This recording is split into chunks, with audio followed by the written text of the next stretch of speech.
Buenas tardes, buenas noches o buenos días, de acuerdo al momento en que nos esté sintonizando por Radio Azucena, Generación N, voces que construyen el futuro y el futuro se construye en paz y con la tolerancia entre todos los habitantes de este hermoso planeta que tenemos que conservar, en paz, con crecimiento para todos y con justicia.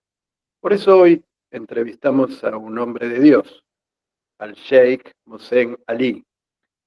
Un sheikh, para aquellos que no conocen la denominación, es el equivalente a un clérigo, a un cura, digamos, en el catolicismo, un hombre de Dios, un hombre de fe, que a su vez tiene una vasta experiencia en trabajar por la paz.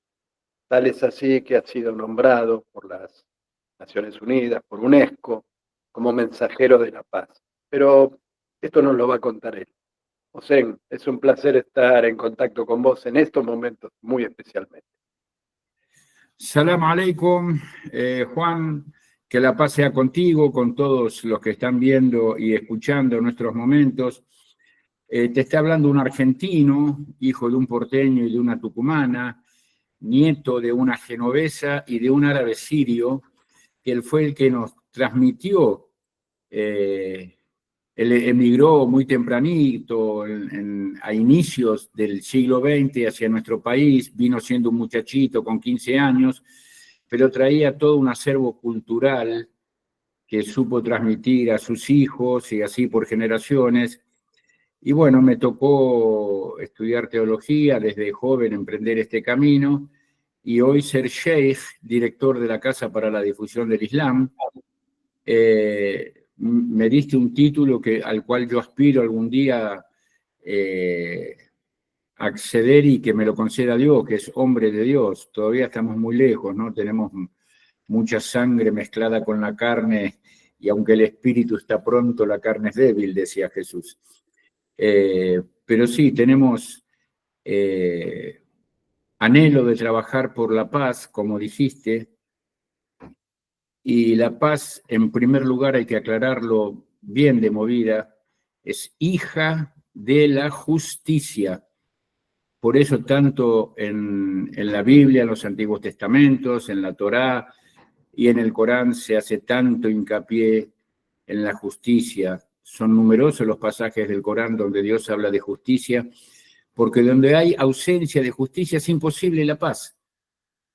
La justicia por donde la querramos, impartida por la justicia civil, por el derecho positivo, la justicia impartida por Dios a través de los mandamientos y el plan de vida para la humanidad, y la justicia en especial que viene de arriba hacia abajo, de los poderosos, de aquellos que gobiernan gran parte del mundo, de este mundo multipolar que nos habían hecho creer que había llegado la tercera ola, como decía Alvin Toffler, ¿no? En un mundo unipolar. Y hoy la realidad nos demuestra que el mundo es multipolar y que desgraciadamente la humanidad está gritando como en épocas de Jesús. La humanidad está gritando, tenemos hambre y sed de justicia. Hoy vemos cómo las instituciones están corrompidas porque los gobiernos y aquellos que dirigen las sociedades humanas en su gran mayoría están corrompidos. Y bueno, hay un viejo político argentino que decía que el pescado se pudre por la cabeza, ¿no es cierto? Y cuando la cabeza está mal, el resto del cuerpo está mal. Así que nuestro primer anhelo, con la ayuda de Dios, es trabajar en base a la verdad para la consecución de justicia, paso previo a la llegada de la paz total y definitiva. Momentos difíciles para hablar de paz, Mohsen, pero vamos a hablar un poco acerca de tus orígenes, acerca de algo que mucha gente desconoce, sobre todo respecto a tu religión, a tu fe, que es el Islam. El Islam tiene dos ramas, ¿verdad? Esencialmente dos ramas. Y dentro de una de esas ramas está la rama alawita, a la cual vos pertenecés.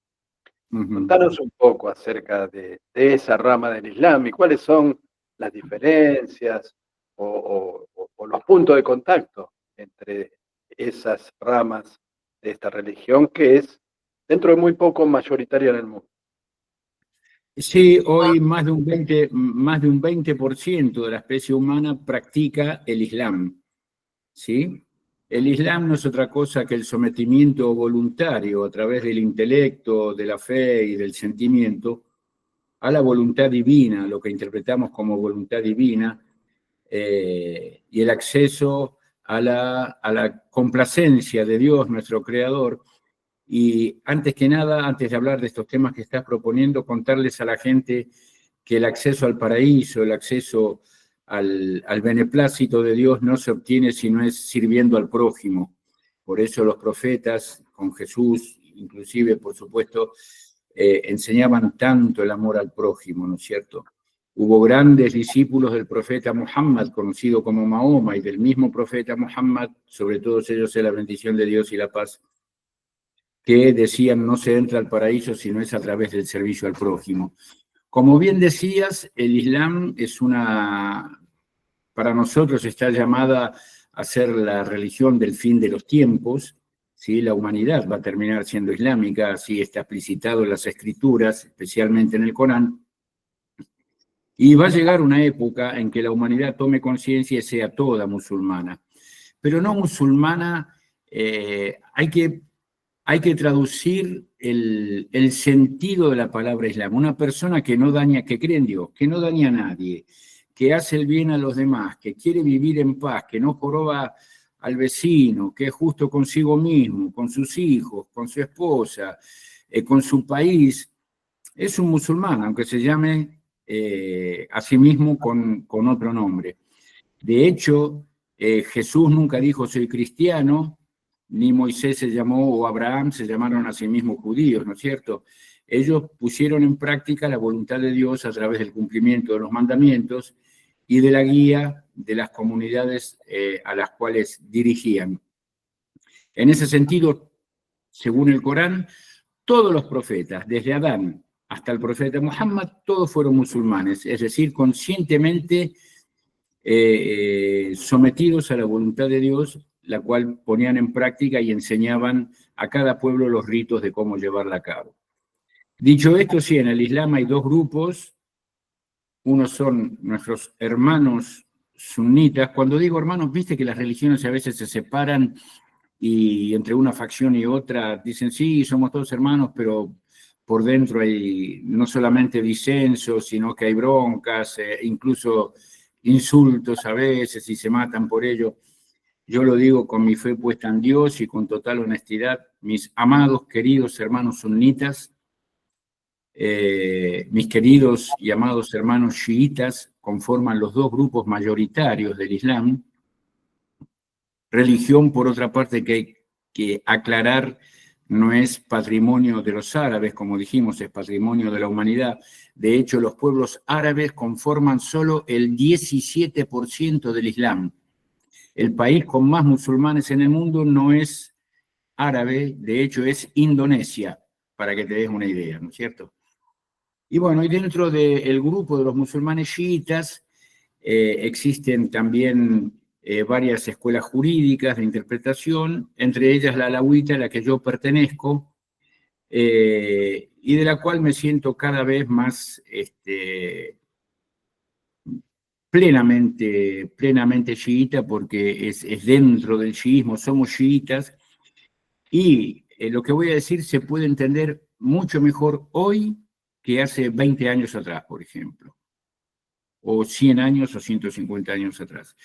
Los alauitas tienen su origen en la República Árabe Siria, por ejemplo, y en el Irak, porque fueron perseguidos por lo que hoy sería el ISIS, el Daesh, todos estos grupos terroristas que se encargan prácticamente de matar al prójimo, y lo hacen con intereses espurios, poniendo como pretexto textos o interpretaciones erróneas del Corán o de otros textos sagrados bíblicos, por ejemplo, y tuvieron que refugiarse en lo que hoy son las montañas de la República Árabe Siria, lugar geográfico en el que no tenían acceso ni derecho a construir escuelas, hospitales, universidades teológicas, y así permanecieron por cientos de años ocultos a la vista de los que gobernaban en esa época el Sham. Sham hoy se le llama a la capital de la República Árabe Siria, Damasco, se le dice Sham también. Pero Sham es todo lo que hoy conforman Jordania, Líbano, una parte de Irak, Siria e incluso la Palestina, la ocupada y la no ocupada, formaban el Sham histórico, que estaba gobernado por esta clase de individuos que obligaron a mis ancestros, a mis mayores, a buscar refugio. De hecho, yo era chico, conversaba con mi abuelo y le preguntaba, ¿y quiénes eran tus enemigos cuando estabas allá? Y me decía, yo tenía dos enemigos, lo que hoy es el ISIS o el Daesh y las bestias salvajes, porque tenían que vivir en, qué sé yo, imagínate el impenetrable Chaco, pero hace 500 años atrás, ¿no? Una cuestión muy difícil. Bueno, nosotros somos producto de eso, pero gracias a Dios nuestro abuelo, ya para finalizar esta primera parte de la entrevista, supo transmitirnos el Corán. A pesar de ser él analfabeto, lo memorizaba, lo tenía en su mente, en su corazón, en su sangre. Nos transmitió el Corán como pudo, lo que pudo de la lengua árabe, y tuve el privilegio de nacer en su casa y de vivir un ambiente religioso, pero religioso no de chupacirio, sino religioso de comprometido con la fe y el buscar siempre agradar a Dios, siendo justo, como dije antes, el musulmán tiene que ser justo con 4 cosas, básicamente: con Dios, con sí mismo, con el prójimo y con el planeta que habita, esta casa global que es de todos, que tiene un solo dueño verdaderamente, que es Dios, pero la cual todos habitamos y estamos llamados a cuidar. Y bueno, yo lo consideraba un tesoro, pero te recuerdo, por ejemplo, que nací en 1958, tengo 66 años. Ahora en octubre, con la ayuda de Dios, pienso cumplir 67.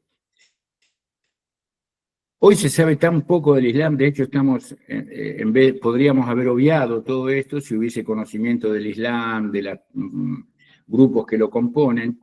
Imagínate en 1968, cuando yo tenía 10 años. Yo sentía que tenía un tesoro en el pecho, lo quería mostrar, pero era muy difícil. Ni siquiera se nos reconocía como descendientes de árabes, nos decían turcos. Y mi abuelo tuvo que venir a la Argentina escapando de los turcos, que era parte del imperio que los perseguía, los esclavizaba, ¿sí? Así que imagínate eso. O el hecho, hoy todo el mundo sabe que los musulmanes y los judíos, por ejemplo, no podemos comer carne de cerdo, por ejemplo. Imagínate a mis 10 años, pero en 1968, te repito una vez más, en la provincia de Buenos Aires, en José Ingenieros, explicándole a mis compañeros de colegio que yo no comía cerdo.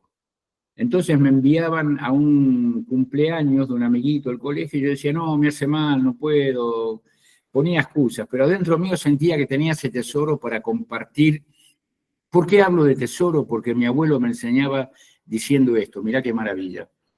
Es una enseñanza del profeta Muhammad que él me transmitía con estos ejemplos, ¿no? Me decía, musulmán es el individuo, la persona que pone a su semejante a salvo de 3 cosas. ¿Vos querés ser musulmán? Bueno, poné a tu prójimo a salvo de estas 3 cosas. Ponelo a salvo de tu mano. No lo mates. No lo robes. No lo excluyas. No lo acuses y menos injustamente, porque cuando tú acusas, hay otros que te están mirando desde dónde acusas. Es lo que está pasando hoy, vamos a ir al tema seguramente con Israel y con todo eso. ¿Desde dónde acusa Israel? ¿Con qué autoridad moral puede acusar? Un pueblo que produce genocidio, que mata niños, que bombardea hospitales. Bueno, ya va a llegar el turno de eso. Hay que poner al prójimo a salvo de tu mano y hacerle el bien de tu mano, incorporarlo, abrazarlo, sostenerlo para que no resbale, para que no caiga. como dice el tango, que yo soy profundamente argentino también, buscando un pecho fraterno para morir abrazado. Gira, gira, ¿no? El famoso. Bueno, el Islam es cuando no tengas más fe ni hierba de ayer secándose al sol, es acercarle al vecino la hierba, es acercarle el pan, aún teniendo vos hambre y aún teniendo vos necesidad. ¿Mm? Hablábamos de 3 cosas: ponerlo a salvo de tu mano, ponerlo a salvo de tu ojo. Me decía, no sea como la mosca, no tenga el síndrome de la mosca. Y le digo, ¿cómo es la mosca? Y me dice, usted se baña, él usaba corbata. Me dice, usted se baña, se afeita, se pone la camisa, se pone la corbata y tiene un granito. ¿A dónde va la mosca? Va a ir al grano.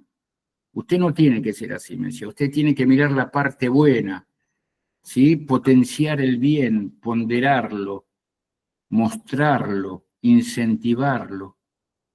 Y poner, por último, para no demorarnos mucho con esto, eran 3 cosas: poner al semejante a salvo de la mano, a salvo de la vista y a salvo de la arrasadora. ¿Y qué es la arrasadora?, le pregunté. Me dijo, es la lengua. ¿Cómo invadió Bush a Irak? Con la lengua, con falsas denuncias. ¿Mm?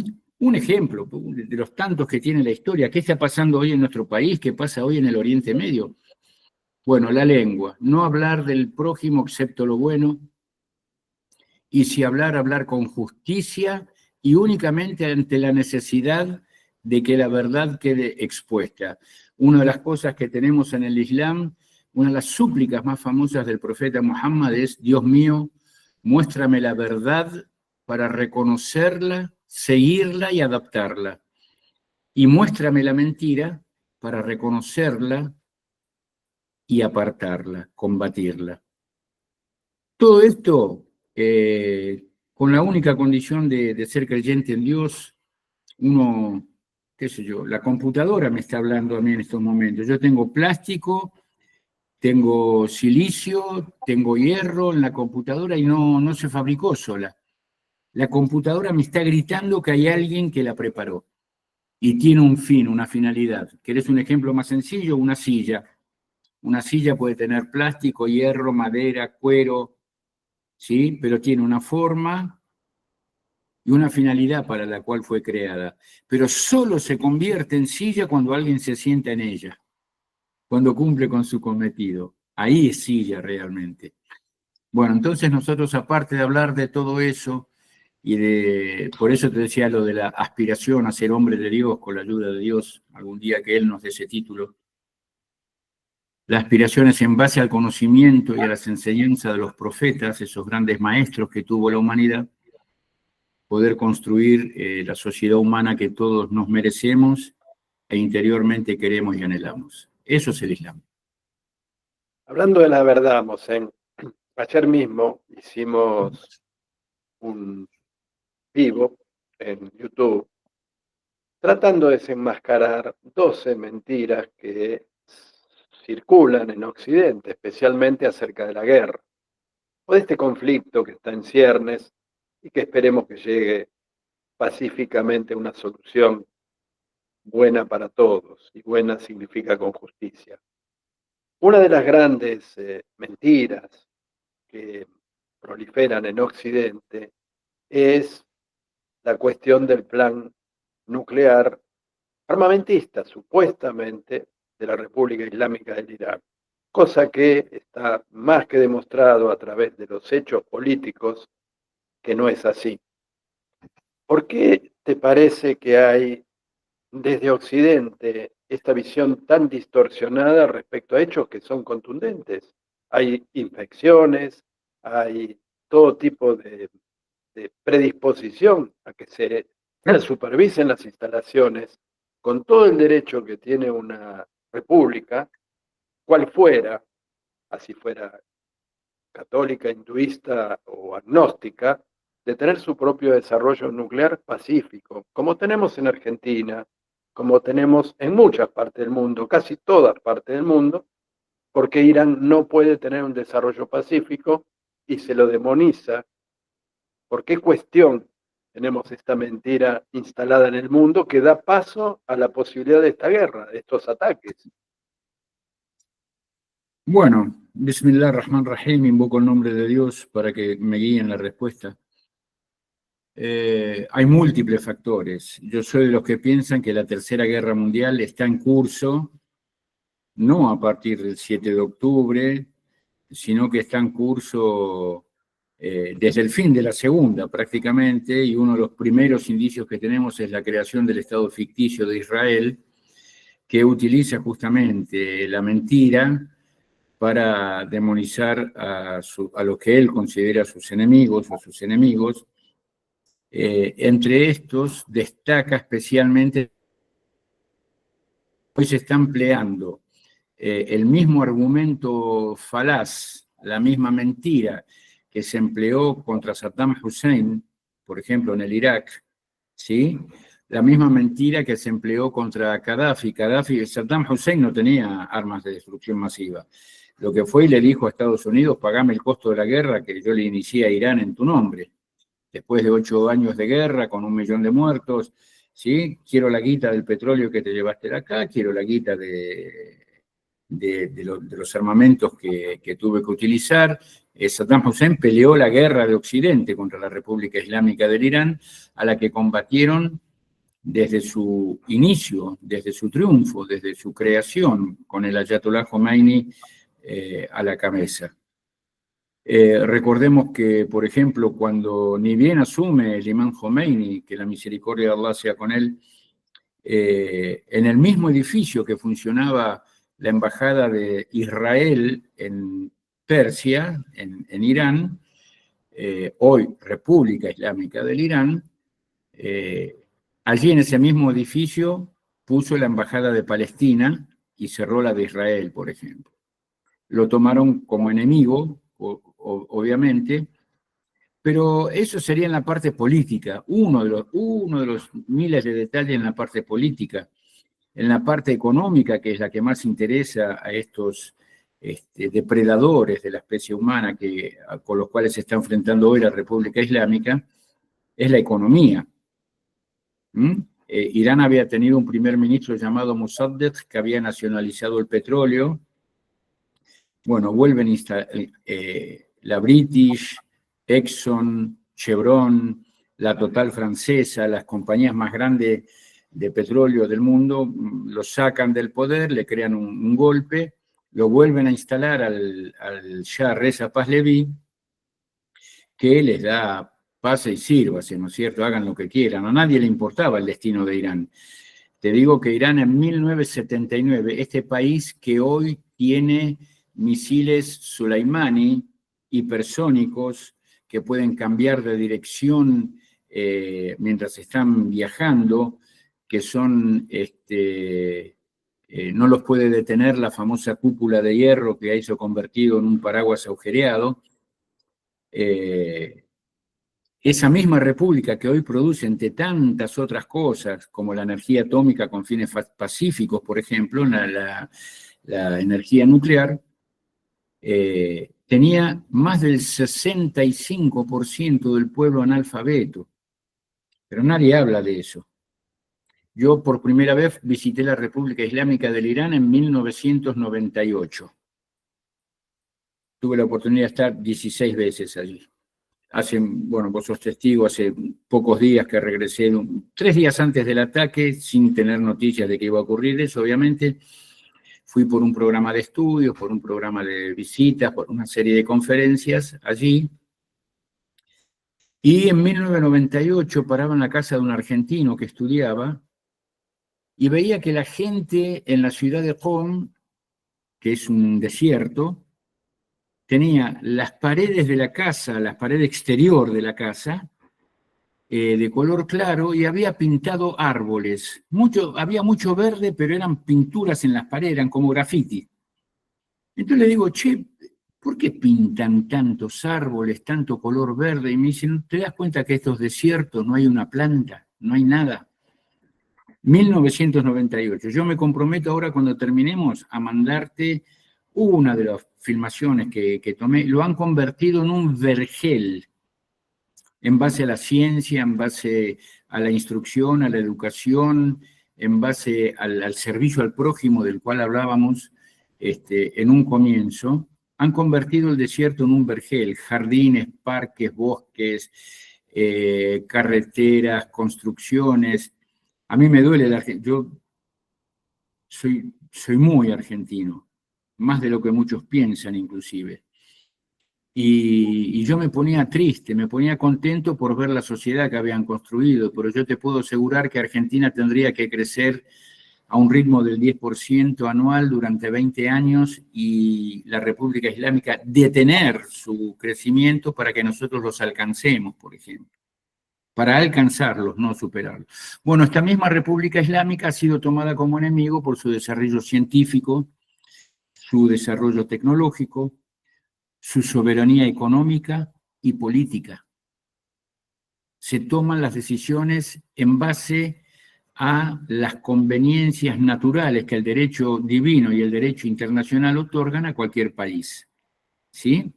Incluso el de la defensa de la vida, de su territorio y de su patrimonio, como es lo que está ejerciendo hoy la República Islámica del Irán frente a este ataque unilateral, asesino, de Israel, por ejemplo. Te decía recién que la Tercera Guerra Mundial está en curso y hoy estamos todos asombrados y asustados porque vemos los misiles, pero también tiene un capítulo económico de dominación a través de la economía, un capítulo político de dominación a través de los llamados golpes blandos, por ejemplo, que le lavan la cara un poco a estos golpes verdaderamente que han llevado a cabo. Tenemos el caso de Lula, tenemos ahora el encarcelamiento de Cristina, Evo, tenemos a Correa, bueno, tantos, Dilma, tantos ejemplos para nombrar la Casa Grande, ¿no? Para nombrar Latinoamérica. Y también tenemos una pata que es la pata mediática, que yo pongo, la menciono a lo último porque quiero dimensionar la importancia de esto. Y para parangonarla voy a poner un ejemplo, por ejemplo. Vos, Juan, imagínate a Jesús. Te voy a pedir ese ejercicio, que te sitúes siendo contemporáneo de Jesús, que estés en el Monte de los Olivos y que estés escuchando a Jesús diciendo: bienaventurados los mansos, porque verán a Dios. Bienaventurados los buenos. ¿Te situaste? Bueno, ahora imagínate lo que estarían diciendo de Jesús en Roma o en el Sanedrín, por ejemplo, con los escribas y los fariseos. ¿Qué estarían diciendo de Jesús? Que era un choriplanero que le dio de comer a 5.000 personas. Exacto. Bueno, entonces... Estuviste con Cristina, ¿verdad? Hace unos días, hace muy poquito. La semana pasada se hizo una oración interreligiosa de la cual participó nuestro hermano el padre Paco. No se pudo conseguir ningún rabino o ninguna rabina y participó representando, aparte del cristianismo, Paco, y representando un poco a la comunidad judía, a Jorge Elbaum, que tuvo realmente unas palabras muy importantes, dignas de descatar y de rescatar, de condena al genocidio en favor de los derechos de los pueblos a la liberación y a su autodeterminación. Y también estuvo el pastor Mendieta, en representación del cristianismo evangélico, por ejemplo, y otras personas que hablamos un poco cada uno de nosotros e hicimos reflexiones muy parecidas a estas que hemos mencionado y rogamos a Dios para que nos muestre la verdad y la justicia para implementarla y que como fruto de ese trabajo, de esa implementación, el surgimiento se vea en el surgimiento de una sociedad que pueda vivir en paz, coexistir en paz, donde los argentinos, en vez de vernos como enemigos, nos veamos como rivales, sí, y no como enemigos, por ejemplo. Pero hoy este monstruo grande y que pisa fuerte nos muestra a Caín matando nuevamente a Abel. Cuando Caín mata a Abel acordate, leyeron los textos, lo hace a escondidas, con vergüenza, no quería que nadie se entere. Es Dios el que le escribe después en la frente, ¿no? No quería que nadie se entere. Uno de los compañeros del profeta Muhammad nos dice que lo mató en lo que hoy es la República Árabe Siria, en una montaña que se llama Qasyun, a miles de kilómetros de donde estaban viviendo, se lo llevó por ahí y lo mató. Hoy Caín está matando a Abel a diario, con arrogancia, con prepotencia, ufanándose, vanaglorizándose de ello y mostrándolo como un hecho positivo en cuanto a medio de difusión masiva que tiene dominado, por supuesto, lo permite. Nadie dijo hoy que Israel tiene 263 ojivas nucleares declaradas. Vamos a saber, no podemos saber qué no tiene declarado. Este número que te estoy dando es de hace 15 años atrás. No sé lo que tiene hoy Israel. Israel no. Según nuestros informes que provienen de una asociación de científicos norteamericanos, tiene más de 500 ojivas hoy por hoy. Mira, Israel, que no suscribe ningún convenio internacional de no proliferación de armas nucleares, por ejemplo, de destrucción masiva, y que no permite la inspección, dice que Irán no permite o no colabora con la inspección de la OEA, que está dirigido por un argentino corrupto, porque hoy los documentos han demostrado el sometimiento y el soborno al cual fue el que aceptó para dar los informes que da, Grossi. Así lo demostró la República Islámica con una serie de documentos que hizo públicos, pero Israel no permite ni el acceso ni la inspección a los inspectores de la Organización de las Naciones Unidas, de la Oficina de Energía Atómica y de Armas de Destrucción, a sus instalaciones. Ayer salió... Cosa que sí hace Irán, que permite incluso visitas no programadas. Por supuesto. Y no es que las permite hoy porque fue atacado. Esto se viene dando hace 20 años también, ¿sí? Irán siempre tuvo un interés de desarrollo científico para aplicarlo en energía para su país, en aplicarlo en medicina, en aplicarlo para el desarrollo de la especie humana. Y bueno, y es combatido por eso, porque ese país que tenía un 65% de analfabetismo, hoy es cero, prácticamente puede quedar algún viejo que todavía no haya muerto, alguna persona añosa, pero la juventud... Juan Carlos, te voy a contar algo. A ver, ¿quién es hoy, en el siglo XXI, la pluma más importante de la República Islámica? El intelectual más famoso, ¿quién es? No sabemos. ¿Quién es los desarrollos y el alcance del desarrollo científico que ha logrado la República Islámica? No lo sabemos, ¿no? Los chicos de la universidad, y cuando te hablo chicos, te hablo de gente de la edad de mi hijo, 22 años, 23 años, bueno, me preguntaban y me comentaban a Borges, me hablaban de Bioy Casares, hay que murió en Francia, ¿cómo se llamaba? Bueno, no, ahí está. Bueno, me hablaban de Sábato, me hablaban, qué sé yo, yo decía, pero ¿cómo se enteran estos de esto?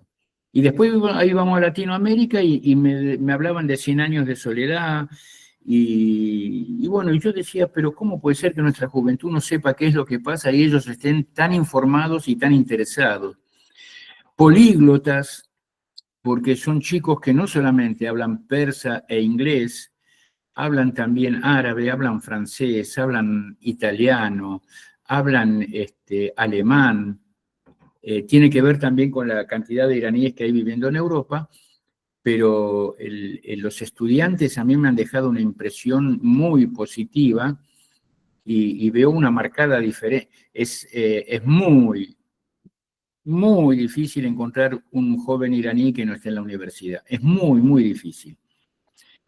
Hay jóvenes que trabajan y no estudian, discúlpame, pero son de otros países, que van a trabajar, como vienen aquí los venezolanos, por ejemplo, gente de otros países, a trabajar para ayudar a sostener a la familia en sus lugares de orígenes, porque no, la economía de sus países no se lo permite, entonces se dedican a trabajar. Pero los iraníes estudian todos.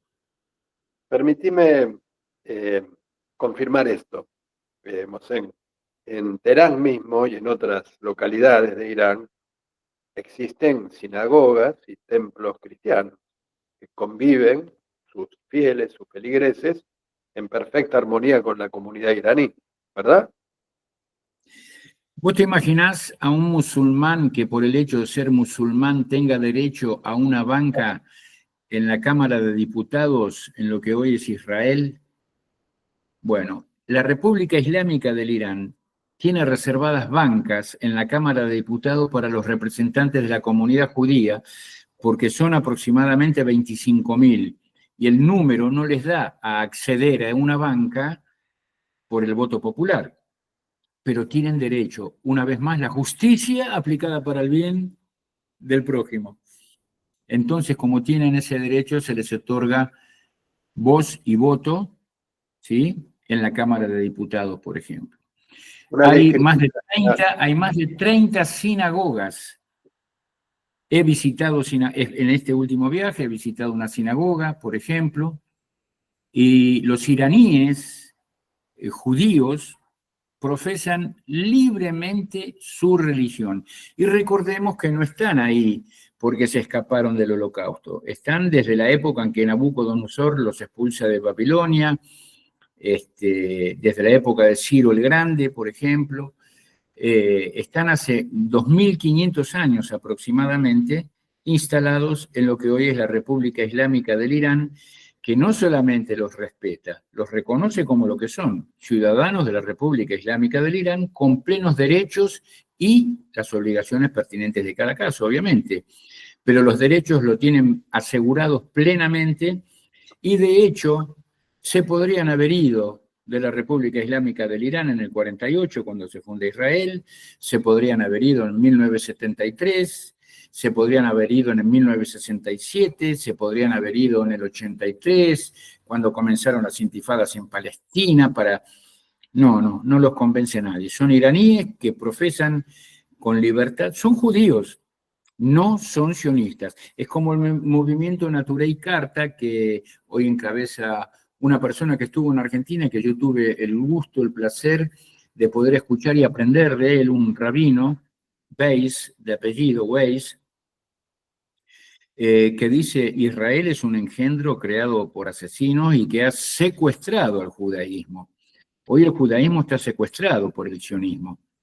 Este hombre es un dirigente de la comunidad judía de Manchester, no sionista, y me contaba con dolor y con indignación cómo esa comunidad tuvo que conseguir terrenos para construir sus propios cementerios, porque en ningún cementerio sionista se los aceptaba. Vos sabés que en los cementerios judíos no puede estar enterrada una persona no judía. Bueno, son escupidos, hay un montón de... El que quiera verlo simplemente tiene que poner en YouTube Naturey Karta y ver las manifestaciones ultramasivas que hacen en contra de Israel y su gobierno, o de la persecución a la que son sometidos en la Palestina ocupada, en Israel, donde, al igual que muchos cristianos, son escupidos en la calle, son golpeados, perseguidos y considerados ciudadanos de segunda o de tercera. Israel, recordémoslo, ni siquiera reconoce como verdaderamente judíos a los judíos negros de Etiopía que emigraron a Israel, los famosos Falaya, ¿sí? No les da los derechos que tienen los demás, no les permite votar, bueno, son discriminados constantemente.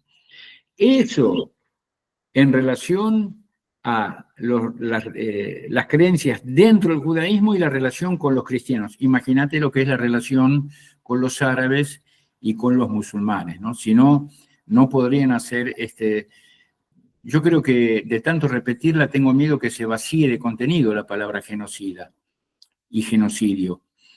Pero en la máxima amplitud de esa palabra, el genocidio que están llevando a cabo, primero en forma de goteo a partir de 1948, y hoy en forma de lluvia fuerte, que es lo que está asistiendo la humanidad hoy en día. Israel violó 40 y tantas veces resoluciones de las Naciones Unidas. De algún modo, Argentina también es víctima de esa situación donde nuestros derechos soberanos sobre Malvinas han sido sistemáticamente digamos, concedidos o puestos, digamos, a favor de nuestro reclamo por la comunidad internacional, y ha tenido una sistemática oposición, entre otros, de Israel a nuestros derechos soberanos sobre Malvinas. ¿Cómo ves esa relación? ¿Por qué Israel toma esa postura? Hay múltiples razones de vuelta. Yo estoy muy preocupado con ese tema, muy preocupado. Una vez más, muy preocupado. Basta ver lo que está sucediendo en el sur de nuestro país. Oye, ahora te voy a contestar directamente, pero primero recordar que se quiere anular el Instituto Geográfico Nacional, que es el que define la cartografía oficial de nuestro país, que incluye a las Islas Malvinas con el nombre de Malvinas, a la Antártida, un sector de la Antártida como la Antártida Argentina, el que define la soberanía también en ese plano de nuestro país, y veo con mucha preocupación ese intento que, sumado a la presencia de soldados israelíes en la Patagonia chilena y argentina, pero mucho más en la Argentina, que hacen maniobras conjuntas con nuestro ejército, que se los ve caminando por las calles de nuestras ciudades en la Patagonia, vistiendo el uniforme militar israelí y armados con las armas de Israel. Veo con preocupación cómo un diario de la Palestina ocupada, léase Israel, llamado La Bandera, publicita, no sé si tenías conocimiento de esto, parcelas a $10.000 cada una en la Patagonia Argentina, exclusiva para judíos, ciudadanos judíos. Exclusivas, es para ellos. Veo con preocupación algo que cualquier persona, haya votado a La Libertad Avanza o a Cristina Kirchner, cualquiera que va a Bariloche, encuentra la carta del menú en un restaurante, escrita en 2 idiomas, en español y en hebreo, así como los carteles que indican estación de policía. Uno podría entender que está escrito también en inglés para que identifiquen, pero también está en hebreo. Esto habla de una presencia muy numerosa de individuos a los cuales se los ha denunciado porque se los veía con instrumentos de topografía, tomando dimensiones, medidas, como haciendo un relevamiento de nuestras tierras, porque cada vez queda más claro y evidente el rol que está jugando el actual presidente de la República Argentina, que se reunió con Netanyahu y había sobre la mesa un mapa de Argentina con la Patagonia bien destacada. Israel no tiene las cosas fáciles, su existencia, escuchá lo que te voy a decir, su existencia hoy está seriamente en peligros. Se ha encontrado con un enemigo que ha derrotado varios mitos. Ahora volvemos a la Patagonia, pero hay 2 o 3 mitos muy importantes que derribó la República Islámica. Uno, el de ejército israelí invencible. Minga. No tuvieron necesidad de emplear fuerza aérea, no tuvieron necesidad de emplear ejército terrestre y no tuvieron necesidad de emplear su, ¿cómo se llama? Su ejército de la Marina. Simplemente con los misiles ha demostrado que Israel se lo puede vencer. Y la República Islámica, recordémoslo, como cualquier país, esto no es prerrogativa única de Irán, muestra de a poquito el arsenal que tiene. Y en la medida que va escalando y necesitándose el uso de armas de mayor alcance y mayor poder, las van utilizando, ¿no es cierto? El segundo mito es el de la cúpula de hierro, que como dije, es un paraguas agujereado, hoy les llueve por todos lados. El tercer mito es el de una sociedad cohesionada. Cuando era chico en la escuela pública me enseñaron un poema que decía: al cañonazo de los valientes huye Sobremonte con sus parientes.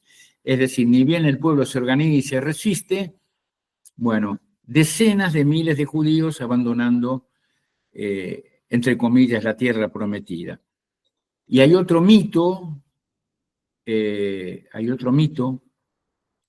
no lo destruyó la República Islámica del Irán. Se autodestruyó Israel, al cual se quería presentar como poseedor del ejército más moral del mundo, y resulta que este ejército moral, entre comillas, por supuesto, es todo lo contrario, no solamente viola mujeres, no solamente roba territorio y las riquezas que hay en ellos, no solamente no puede, vos fijate, no sé la edad que tenés, pero agarrá un mapa de Israel de hace 20 años atrás, no te vayas muy atrás, a ver si es el mismo que el de hoy. Agarrá un mapa de Israel de hace 10 años atrás, a ver si es el mismo que el de hoy.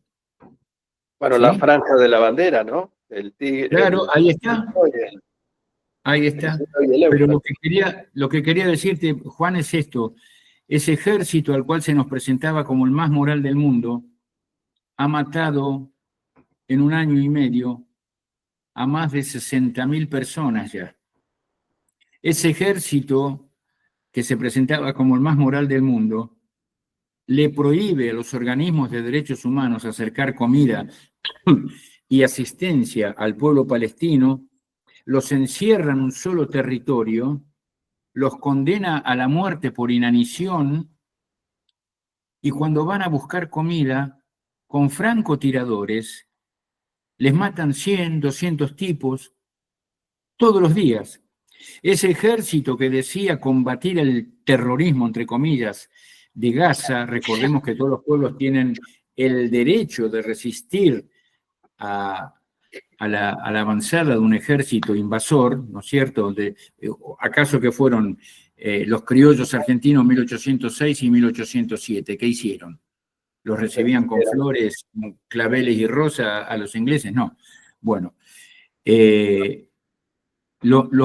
bombardean hospitales. Escuchaba al relator de las Naciones Unidas para el Medio Ambiente hablar y reconocer que más del 80% del agua que consumen los palestinos son aguas servidas y que no pueden ser bebidas. Cuando consiguen agua, la tienen que hervir y hervir y hervir. Y el responsable de dar agua a toda Palestina es una empresa que hoy, desgraciadamente, tenemos implantada en nuestro país y que tiene convenio con más de 15 provincias. Me refiero a Mekorot, que es la empresa estatal de aguas de Israel. Hay varios mitos que han quedado destruidos. Israel como Estado que quiere la paz y se victimiza diciéndonos que no lo dejan existir, que él quiere coexistir pacíficamente, y vemos cómo se ataca a la República Islámica del Irán, que no lo había atacado, e Israel históricamente invadió varios países y ataca hoy Irán, Líbano. Hay presencia militar israelí en el sur de Líbano todavía. La República Árabe Siria, Israel le tenía tomado el Golán y a partir del 8 de diciembre del 23 le tomó más territorio, atacó Siria, le destruyó todo su arsenal, el ejército está total y absolutamente diezmado, ataca en Jordania, ataca Yemen, ataca Irak. ¿Cuántos países te estoy nombrando? Y después dicen que tienen vocación de paz. Es terrible lo que está ocurriendo, pero quiero volver a la Argentina y tenemos que recordarle esto que muy bien mencionabas. Israel junto con Estados Unidos siempre votan en contra de las Malvinas, del derecho argentino sobre las Islas Malvinas. Y nosotros tenemos un presidente que junto a la bandera nacional, que tiene los mismos colores, pero un solo argentino así enorme, nos pone otra bandera al lado de la nuestra, que le dice a los jubilados, yo soy jubilado, todos los meses pierdo más medicamentos, y le dice a nuestros jubilados que no hay plata para aumentarles, desalienta la incorporación de nuevas personas argentinas al sistema jubilatorio, hace desinversión en salud, no le otorga el derecho a los discapacitados, y así podemos nombrar un montón de cosas, y ahora firma un convenio con Israel para traer a ciudadanos de ese Estado genocida, andás a ver quiénes son, a que se jubilen a la Argentina, a otorgarle pensiones, plenos derechos. Tenemos un gobierno que cuando ocurrió el desastre en Bahía Blanca no envió ayuda, como en tantos otros lados de nuestro país, y envía ayuda a Ucrania y un avión con ayuda humanitaria a Israel. Un gobierno que propone enviar parte de nuestro ejército a pelear una guerra a 20.000 kilómetros de distancia. Es una locura. Pero obviamente se habla más allá del corazón que tenga cada uno en política argentina, ¿no? Pero hoy escuchas hablar de la tobillera de Cristina, de Icardi y Wanda Nara y del Mundial de Clubes. ¿Sí? Es muy preocupante, por eso programas y charlas como estas que estamos teniendo son tan útiles y tan necesarias, ¿no es cierto? Es para que la gente ayudarnos a pensar, a entender un poquito más de qué es lo que está ocurriendo hoy en nuestro planeta. José, quedaron muchísimas cosas en el tintero, pero conozco tus obligaciones, nos lo manifestaste antes de comenzar, si no seguiríamos hasta cualquier hora. Te dejamos en libertad, por supuesto, si querés cerrar este reportaje con las palabras que quieras, dirigidas a quien quieras. Y sí, una última reflexión acerca de un gran argentino que ya no está entre nosotros, te imaginás de quién hablo, un hombre de fe. ¿Y cuál es tu visión respecto al legado del Papa Francisco para nuestra patria y para la humanidad? Yo iba a verlo a la calle Suipacha, al obispado, y en la oficina él tenía un escritorio y había una poltrona grande, como corresponde, ¿viste? Y una silla de mimbre chiquitita. ¿Sí? Iba con el Sheikh Abdul Karim, otro Sheikh argentino, y él mandaba a traer una silla y se sentaba él en la de mimbre, en la chiquita, y a nosotros nos daba las sillas grandes. Era el tipo que viajaba en subte, era el tipo que pedía recen por mí, la humildad. ¿Qué estoy rescatando con esto? La humildad.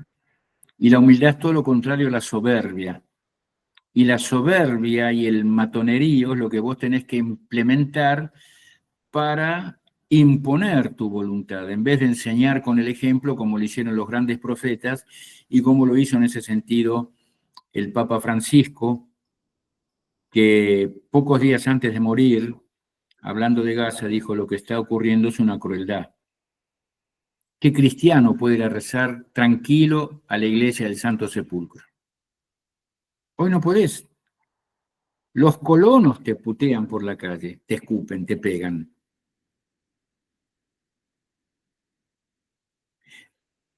Reconoció los derechos del pueblo palestino.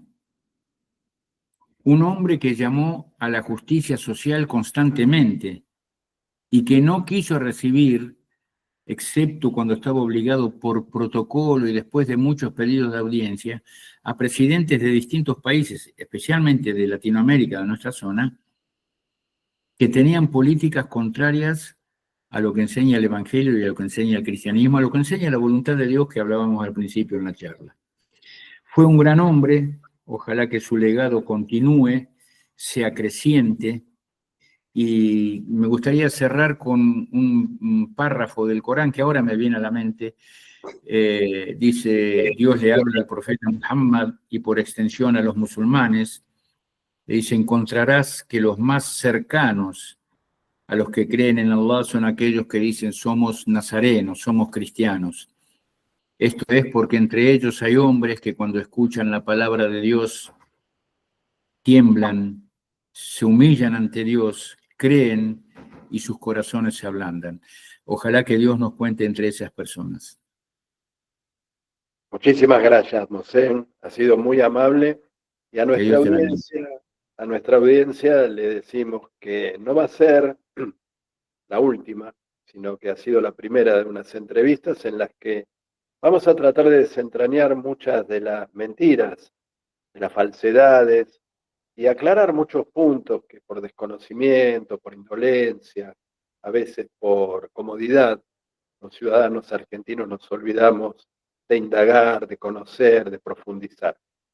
Hablamos con un argentino hoy, un patriota, de otra religión quizás que muchos de ustedes que nos están viendo o escuchando, o quizás algunos de ustedes que son agnósticos, pero que coinciden con la visión de un mundo más justo, de manera que ha sido un honor tenerte, Mosé. De verdad, ha sido un honor tenerte aquí y vamos a volver a entrevistarte toda vez que vos puedas.